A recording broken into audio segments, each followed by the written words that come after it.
A Nightmare on Elm Street is written and directed by Wes Craven. This is a supernatural horror slasher movie.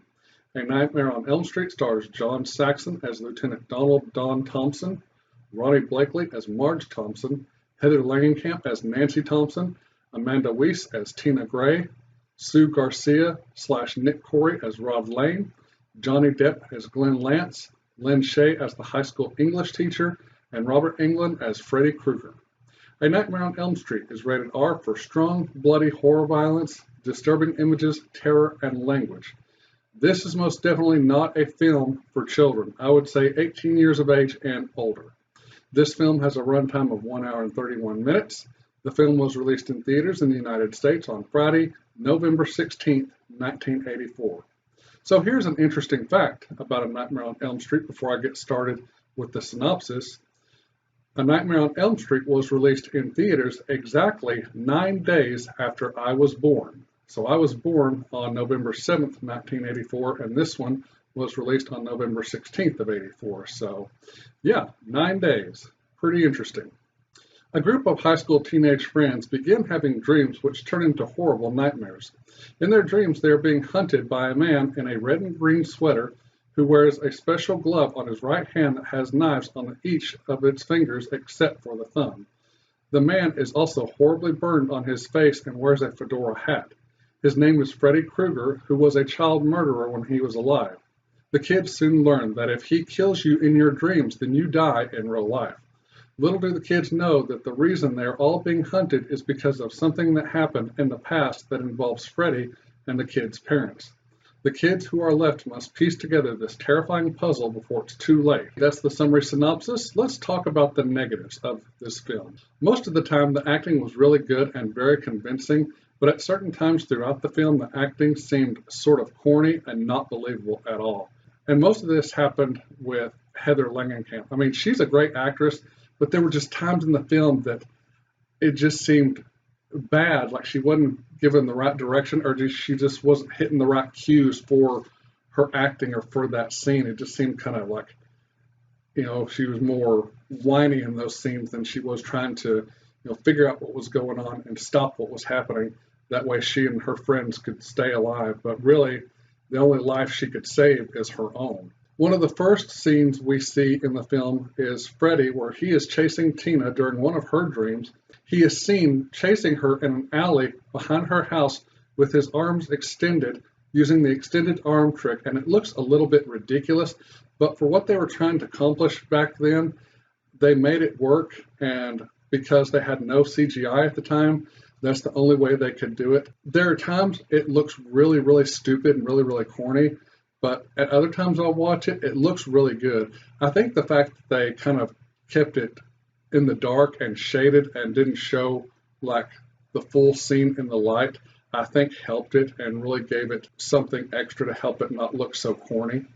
On rewatch, like I said, sometimes it just looks very cheesy and very cheap and very stupid. But for the time, for what they were trying to do, it works. I did not understand the ending of the film after Nancy turns her back on Freddy and he disappears, and then she opens the door of the bedroom, and all of a sudden, she is outside of her house, just coming out of the front door, and everyone is alive again, and then they get trapped in this Freddy car, and then Nancy's mom is pulled through the window of the front door before the film credits roll.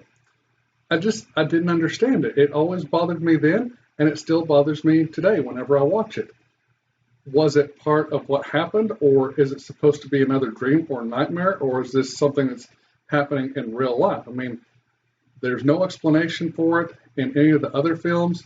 In Nightmare on Elm Street 3, when Heather Langenkamp's Nancy comes back, she does say that her mom died in her sleep, but that doesn't give us any clarity on what exactly that scene was trying to tell us. So your guess is as good as mine on that. Let's talk about the positives of this movie. The innovative technology and techniques the filmmakers came up with and used for a few scenes, such as the deaths of Tina and Glenn, using the set where they tilted the rooms and were able to turn them upside down to make the scene what they needed it to be, was really cool. And the way they were able to do that was, it was hard back in the day because they had to do it practically. They couldn't just rely on CGI because it wasn't around back then. So that was executed. Those two scenes, the death of Tina and the death of Glenn, were executed very, very well. The whole story is solid. There are a couple of points here and there where it kind of, you kind of question it, but most of the time it's solid. 95% of the acting is great by all the actors. But like I said, with Heather Langenkamp, sometimes she just misses her marks in a couple of scenes. But other than that, throughout the film, she's great. The characters are very believable and very well built up, especially England's Freddy Krueger. I mean, wow, his performance is just amazing. The camera work is great. The sets, the sound effects, and everything in between really bring this film to life. The practical and special effects look awesome and really work for the movie. Like I said, everything had to be done practically, and for what they did at the time, most of it still holds up. Some of it does not, but most of it still does hold up today. The makeup they used on actor Robert Englund to turn him into Freddy Krueger is awesome and so astonishing and so well done by the makeup department. And finally, the musical score, composed and conducted by Charles Bernstein, is great. The score is so scary and just really, really creepy and ominous. Also, the songs used in the film are pretty great too. But as far as the score goes, it really puts you in that sense of, what the heck's going on? And when they're in their dreams, where am I? What's happening? Who is this mysterious man that's trying to kill me?